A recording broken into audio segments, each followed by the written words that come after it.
Annalie Bertodaso Pulinar. I'm here to discuss the activity number 1 and number 2, which is make the blog, choose axioms, postulates, propositions, and explain it. Before I start to discuss, I'm sorry again because it is not really very well because there's around is very noise, a lot of vehicles, so I'm sorry if my video is very noise. Integrations. Choose one of the following axioms, motions, postulates, and proposition. After choosing one of those, make a 3-minute blog explaining each of its first 5 with your own diagram. I choose axiomatic system. Axiomatic system. There are 3 basic components. It is definitions, axioms, rules of inference or logical reasoning, then followed by construct body of knowledge, which is conclusions, theorems, then followed by definition primitive of undefined terms, which consists of a set, a group, collections, batch, and series. Then followed by rules on inference, which is conclude, govern, logical reasoning, which is under of rules of disconjunctions, rules for conjunctions, rules of conditional, and rules of negotiations. Then followed of axioms. Then concludes postulates, self-evidence or truths, and experimental verifiable. Then followed by laws. Axioms. It is a basic statement assumed to be true, requiring no proof of its truthfulness and set up logical. So otherwise, axiom is it is true, but there's no proof that proof to be a statement is true. Next, axioms or postulates, then rule of inference or logical reasoning. Then construct body of knowledge. Conclusions like every robot has at least 2 paths. Number 2, every path has at least 2 robots. Number 3, a minimum of 1 robot exists. That is a conclusions. Next is theorems.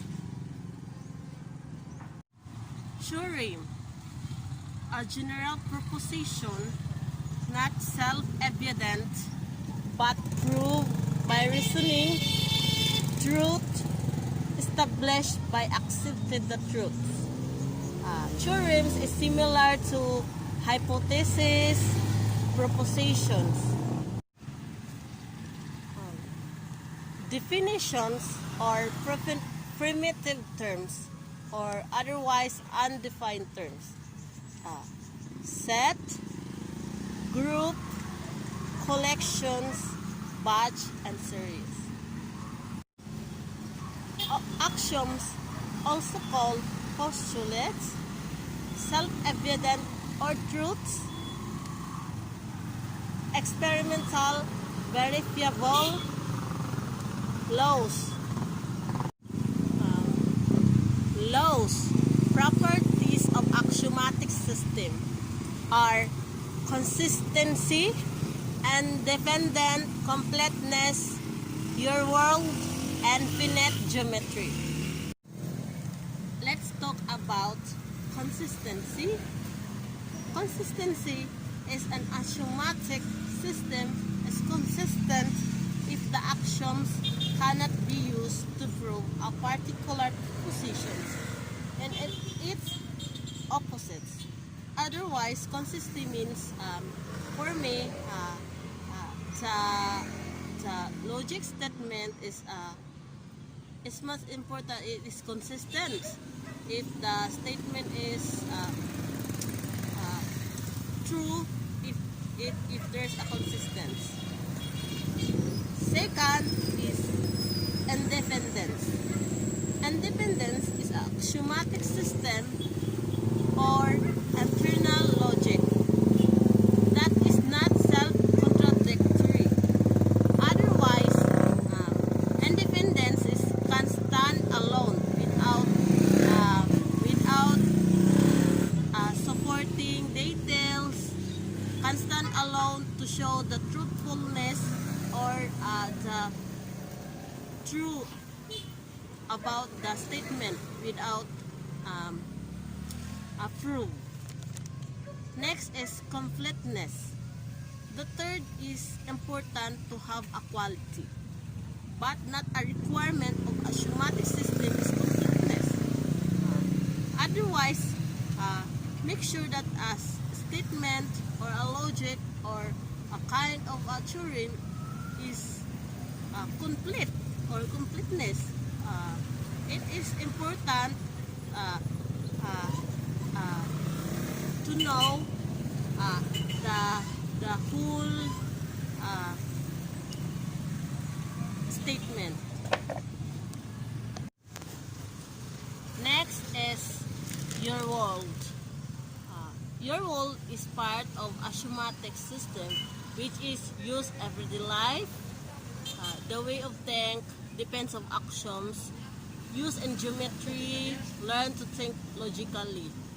Otherwise, your world is talk about us, how our everyday life is part of axiomatic systems. Our problems or anything is under the axiomatic systems. One of the examples is our lives. Next is finite geometry. Finite geometry is Gino Fano is the person who make finite geometry. Means of finite geometry, finite geometry consists only a finite number of points. Rules of inference, which govern logical reasoning, includes rules for negations, rules for conditional, rules for conjunctions, and rules for disconjunctions.